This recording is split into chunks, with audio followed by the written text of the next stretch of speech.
The text message arrived, sandwiched between a client confirmation and a calendar alert, a digital stray that slipped into the wrong inbox and set my world on fire. I was in my home office, reviewing analytics for the budgeting app my company had launched. A tool designed to empower people to take control of their financial lives. The irony was a blade twisting in my gut. The text was from my younger sister, Lila. But it wasn't meant for me. It was meant for my father. Just got another $5K out of her for Mom's experimental treatment. She's so gullible. Did you book the cruise yet? My breath hitched. My fingers went numb, and the phone slipped, clattering onto my desk. For a moment, the world dissolved into a roaring static. I stared at the words, reading them again and again, my mind refusing to process the venom coiled within them. Gullible. The word echoed in the sudden, ringing silence of the room. A second text pinged before I could react. This one was from my dad, clearly in response to Lila's. Lol. Attagirl.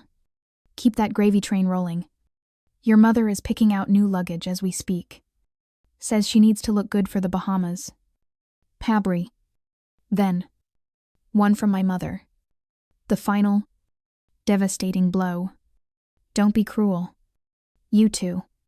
Maya would just flip if she knew her hard-earned money was funding our retirement fund instead of my MS medication. And I'll F. The winking emoji. That tiny, cheerful symbol of their casual, breathtaking cruelty. My mother didn't have multiple sclerosis. Or rather, she had a mild, stable form diagnosed a decade ago that required no medication and caused her no symptoms. But the worsening of her condition, the experimental treatments in Boston, the constant threat of a debilitating decline that had been the great, central lie of the past 5 years. It was the emotional blackmail they had used to systematically drain my finances. A fiction I had poured my heart and my bank account into fighting. My name is Maya Roshan. I'm 36, and I am the founder of a moderately successful tech startup. I am also, apparently, the family ATM. A joke. A gullible sucker, too blinded by love and fear to see the truth. The screenshots they had accidentally included in their group chat a fat-fingered mistake by Lila. No doubt unspooled a 5-year history of their deception. Conversations about how to manipulate me. How to time their requests for money to coincide with my company's funding rounds. How to invent new symptoms for my mother to keep me scared and compliant. I scrolled, my body going cold, seeing images of them on a ski trip in Aspen, time-stamped a week after they'd told me they needed an emergency. $10. 000 for a deposit on a clinical trial. There was a picture of my dad showing off a new sports car. Posted the same month I'd sent them money for a new furnace because theirs was dangerously faulty. They weren't just lying. They were reveling in it. They were funding a life of luxury on the back of my deepest fears. For the past 24 hours, my phone had been a relentless assault of their panic. After a few minutes of stunned silence, Lila must have realized her mistake and frantically deleted the messages. But it was too late. I had seen everything. My father swore they were just dark jokes to cope with the stress of my mother's illness. My mother claimed I was twisting their words, that they were just trying to find a little joy in a bleak situation. Lila wailed that she was just trying to keep their spirits up. But their own words, stark and black on the screen, had exposed the rotten core of our family. I had built my business from nothing, working 80-hour weeks, taking risks, and sacrificing my 20s. When the company finally became profitable, my first thought had been of them. I remembered my dad's failed small businesses, my mother's constant worry over bills. I didn't want them to have to worry anymore. So, I started sending money. First, just a little to cover their mortgage. Then more. As my mother's illness progressed, the experimental treatments, the specialist visits, the home modifications, it added up to thousands of dollars a month. Hundreds of thousands of dollars over 5 years. I delayed buying my own home, put off vacations, and reinvested every spare penny back into my company. all while ensuring they were cared for. Meanwhile, they'd been living a secret life, a life of cruises, country clubs, and new cars, all funded by their sick daughter, their gullible, successful, stupid daughter. The betrayal wasn't just about the money. It was about the love I had poured out, the worry that had kept me up at night, the sacrifices I had made with a full and willing heart. They had taken all of it, not just my money, but my love. And they had laughed. A sharp knock on my front door jolted me from my trance. I stood up, my legs unsteady, and walked to the door, my phone still clutched in a white-knuckled grip. Through the peephole, I saw Lila, my baby sister, standing on my porch, her face streaked with rain and tears, her expression a perfect mask of pleading desperation. I felt my jaw tighten. I wasn't ready for this. But it didn't matter. It was time.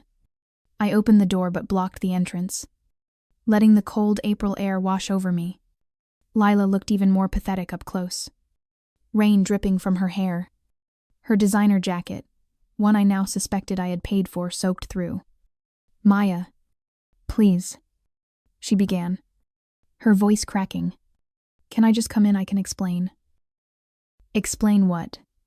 Lila, I held up my phone, the screen still glowing with her cruel words. "Explain how I'm so gullible. Or should we start with the Bahamas cruise you were planning while I was liquidating stocks to pay for Mom's treatment? It's not what it looks like," she pleaded. A line so cliché, it was almost laughable. Mom and Dad. They started it. They said you had so much, and we had so little. They said it wasn't fair. I went along with it. "So you were just following orders." The words came out sharper, colder than I intended. "I've been sending an average of $10,000 a month for 5 years. Lila, that's over $500,000. And that's just the medical fund.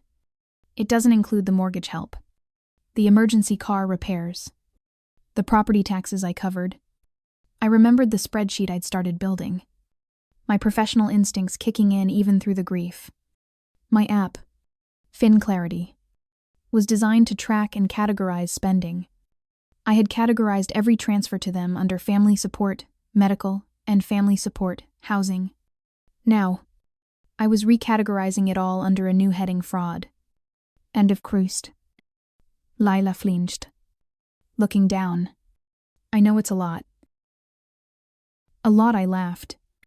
A harsh, bitter sound. It was the down payment on my first house. A house I put off buying to make sure you were all secure. It was my seed funding for a new project I shelved because Mom's condition suddenly took a turn for the worse. It was my life, my sacrifices, that you all treated like a joke. "Look, they took it too far." "I know," she said, her eyes welling with tears that I no longer believed. "But they're freaking out now. Dad's worried he'll have to sell the lake house." The lake house, the one they had told me was a generous long-term rental from an old friend. The one I had paid the property taxes on as a birthday gift to my father. The house they bought while telling me they were struggling to pay rent on their modest apartment. The last of my composure snapped. "Get off my property. Lila. Maya. Please." She sobbed. "They can't afford their lifestyle without you." "That sounds like a they problem," I said. A strange, chilling calm settling over me. "Welcome to consequences." I closed the door on her sputtering cries and leaned against it, my entire body trembling. After she left, I called my best friend, Sarah, who was also the in-house counsel for my company.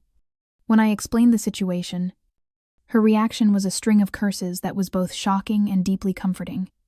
They did what she finally managed to say. "Maya, this isn't just a family dispute. This is textbook financial fraud." "I know," I said, my voice hollow. "I've been a complete idiot."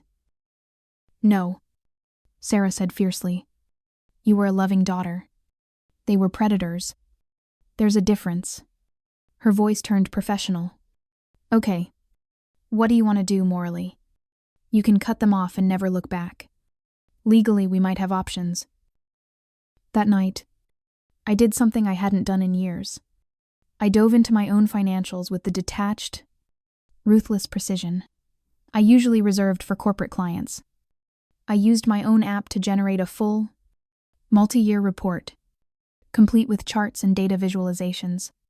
The numbers were staggering. Over 5 years, I had transferred a documented $821, $450 to my parents. The report was a monument to my own blindness. 22 pages of meticulously categorized deception. Armed with this data, I made my next move. A small part of me, the part that still desperately wanted the family I thought I had. I felt a pang of guilt. I still wanted to offer them a way out. A finale. Clean break. This would be my misstep. An act of mercy they would immediately throw back in my face. I had Sarah draft a formal severance agreement. It offered them a final, one-time payment of $50. Ling ling ling. In exchange, they would have to sign a legally binding contract, agreeing to never contact me for financial support again, and to release me from any and all perceived familial obligations. It was a test. A foolish one. I now realize. I emailed it to them, copying Lila. The response was almost immediate. A call from my mother. $50,000, she shrieked. The faux sympathy gone, replaced by pure, unadulterated rage. After all we've done for you, after the sacrifices we made, this is what you think we're worth. This is an insult. It's not an offer. Mom, I said, my voice flat. It's a severance. It's the last dollar you will ever get from me. Take it or leave it. They took it. The next day, my father sent back the signed agreement with a one-line email. Fine. If this is how you want it. They cashed the check within the hour. For a week, there was silence. I allowed myself a flicker of hope that this, finally, was over. Then came the email from my father. Maya, your mother's specialist has reviewed her latest scans. The news is not good. The experimental treatment is no longer an option. They are recommending a new palliative care regimen that is not covered by insurance. The upfront cost is $75. Ling ling ling. We know our agreement. But this is a matter of life and death. You are her only hope. He had attached a PDF. It looked like a legitimate invoice from a Boston-area oncology clinic. But my grief had been replaced by a forensic accountant's suspicion. I looked at the document, not as a desperate daughter, but as an auditor. The logo was slightly pixelated. The font in the address block was a different size from the body text. I ran a quick search on the clinic's address. It didn't exist. It was a mail drop. They had taken my $50. 000 severance, and, within a week, had used it to fund their next, more desperate attempt at manipulation. That was the moment the last of my love for them died. It withered and turned to ash, replaced by something cold, hard, and unbreakable. They would not stop. They would never stop. This wasn't about need. It was about entitlement. And my final, the foolish act of kindness had just become the final piece of evidence I needed to end it for good. The fabricated invoice was a declaration of war. It was the final, irrefutable proof that their apologies would always be a lie. Their desperation just another tool of manipulation. The hope I'd foolishly held for a clean break vanished, replaced by a chilling, absolute certainty. There could be no negotiation with predators. There could only be severance. The next morning, I executed the plan with the dispassionate efficiency of a corporate restructuring. First, I called the investment firm, holding the secret retirement account I'd set up for them. Yes, I'd like to liquidate the account, I said, my voice unwavering.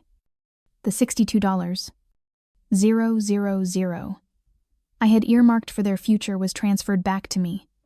Next, my own bank. Please cancel all recurring monthly transfers to the joint account of Robert and Patricia Rochon. The $4,000 monthly mortgage and expenses payment was halted. Then, the health insurance provider. After a conversation with a sympathetic agent, my parents were removed from my premium policy. Effective at the end of the month. They will receive a formal notification, the agent assured me.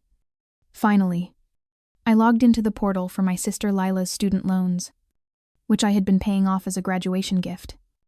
I canceled the automatic payments. She had made her choice. She could pay for it herself. The first tremor of the earthquake I had initiated arrived 3 days later. A text from Lila. Dad's blood pressure medication was denied at the pharmacy. They said his insurance is terminated. What did you do? It was not a question. It was an accusation. I didn't reply. My phone immediately began to ring. I let it go to voicemail. Then came the emails. A long, rambling manifesto of guilt from my mother, detailing how the stress of this was causing a terrible flare-up of her MS, how they might lose their precious lake house. How could I be so heartless as to take away her health care in her time of need? Then, an email from my father. Short and brutal. Stop this childish tantrum immediately. You have a responsibility to this family. End of full. I read each message, feeling not pain, but a growing, clarifying rage. I forwarded every text and email to Sarah with the subject line, evidence of harassment. And then, one by one, I blocked their numbers. I blocked their email addresses. I blocked them on every social media platform. The silence that followed was the most peaceful sound I had ever heard. But the seeds of guilt they had planted over a lifetime were a hardy weed. A few days later, I found myself hesitating, wondering if I had gone too far. Was my mother really suffering to steal my resolve? I did what I do best. I investigated. I called the pharmacy where my father filled his prescriptions, pretending to be my mother. I'm just checking the cost of my husband Robert's blood pressure medication without insurance, I said. The answer came back, after a brief hold. That'll be $38 for a 30-day supply. Mrs. Rochon. Not the hundreds they had claimed. Another lie. Then, I did a quick public records search on the modest apartment they claimed to be struggling to pay rent on before I'd stepped in. The records showed they had sold that apartment 4 years ago. The sale date corresponded exactly with their purchase of the $500,000 lake house. They hadn't just lied about their expenses. They had constructed an entirely fictional financial reality. The final piece of validation came a week later. A call from my Uncle Ben, my father's estranged brother who lived in Colorado. Maya, it's your uncle, he said, his voice dry and weary. I just got a very dramatic call from your father. Said you'd cut them off and they were about to be homeless. Said your mother's health was failing. It was quite the performance. Sounded familiar. What's your side? So I told him. Everything. The screenshots. The faked MS treatments. The cruises. The lake house. When I finished, he let out a long sigh. I'm not surprised, he said. He tried to pull the same thing with me when our mother passed away, claiming he needed money from the estate to cover fake debts. It's why we don't talk. I'm sorry you had to find out this way. Kid, though. But I'm proud of you for standing up to him. He paused. He did say one thing that you should know. He's telling everyone he's going to the Finn Clarity Foundation Gala next month to publicly appeal to his daughter's conscience. Be ready. Maya. He's going to try to make a scene. After we hung up, I sat in the silence, the last of my guilt dissolving. I wasn't a cruel daughter. I was the survivor of a long and calculated con, and the con artists were planning one last disparity performance. I picked up the phone and called Sarah. He's coming to the gala, I said. There was a pause on the other end, and then I heard the hint of a smile in Sarah's voice. Good, she said. Let him. It's much harder to play the victim when you're crashing a charity event for sick children. We'll be ready for them. The Fin Clarity Foundation Gala was the culmination of my life's work. A night dedicated to raising money for financial literacy programs in underserved communities. The ballroom glittered with the city's most influential people. I was on stage, finishing my keynote address, when I saw them, my parents and Lila, standing at the back of the room. They hadn't bought tickets. They had slipped in, their expressions a toxic cocktail of desperation and righteous anger. They looked shabby and out of place, a stark contrast to the elegant affair they had come to disrupt. My heart hammered against my ribs, but my voice didn't waver. I finished my speech to a round of applause and made my way through the crowd, with Sarah flanking me, her expression like a storm cloud. They intercepted me near the silent auction tables. "Maya," my mother began, her voice loud enough for those nearby to hear, her eyes already glistening with crocodile tears. "How can you do this, sponsoring this lavish party while your own mother can't afford her medication?" A hush fell over the immediate area. People turned to stare. This was their plan: public humiliation. "Hello, Mother," I said, my voice calm and even. "I wasn't aware you were attending. We couldn't afford a ticket." "Of course," my father boomed, playing his part. "Not since our daughter, the great philanthropist, abandoned us. She tells everyone she's helping the less fortunate, but she won't even help her own family." Before I could respond, Sarah stepped forward. "I'm sorry," she said to them, her voice pure ice. "This is a private, ticketed event. If you don't have tickets, I'm going to have to ask security to escort you out." "We're not leaving until we speak to our daughter," my mother shrieked, her act of the frail, sick woman dissolving into pure fury. "She owes us. We sacrificed everything for her." It was in that moment, seeing the raw, grasping entitlement on their faces, that the last vestiges of my guilt vanished forever. "The only thing I owed you was respect," I said, my voice quiet but carrying in the silence. "And you lost that when you decided to treat my love as a commodity. You lied about a terminal illness. You mocked my generosity behind my back. You took over $500,000 from me under false pretenses. This isn't a family dispute. It is a fraud." I turned to the security guard who was now approaching. "Please show these people the door." As they were led away, shouting threats and curses, I didn't feel triumph. I didn't feel anger. I felt a profound, quiet, and overwhelming sense of peace. The next day, I made one final transfer. I took the $50,000 from the severance payment they had cashed and donated it, in my mother's name, to the National Multiple Sclerosis Society. It was a final, symbolic act, turning the ugliest chapter of my life into something that could, perhaps, do some actual good in the world. A few weeks later, I received a final, rambling email from Lila, sent from a new account. She told me they had lost the lake house and were living in a small, rented apartment. My father was working as a greeter at a hardware store. My mother was fine, her MS as stable as it had always been. The email ended with one last, pathetic plea for money. I didn't reply. I just forwarded it to Sarah, dragged the message to my evidence folder, and got back to work. My phone pinged with a calendar alert. A meeting with a new client. I smiled. The ATM was permanently closed. And for the first time in my adult life, my own future was the only investment I was interested in. This journey has taught me that setting boundaries is not an act of cruelty, but an act of self-preservation. It's a painful but necessary lesson that many of us have to learn. If you've ever had to reclaim your life from a toxic situation, I hope you'll share this video and subscribe. The stories we share in the comments are a powerful reminder that your worth is not defined by what you can give to others, but by the respect you demand for yourself.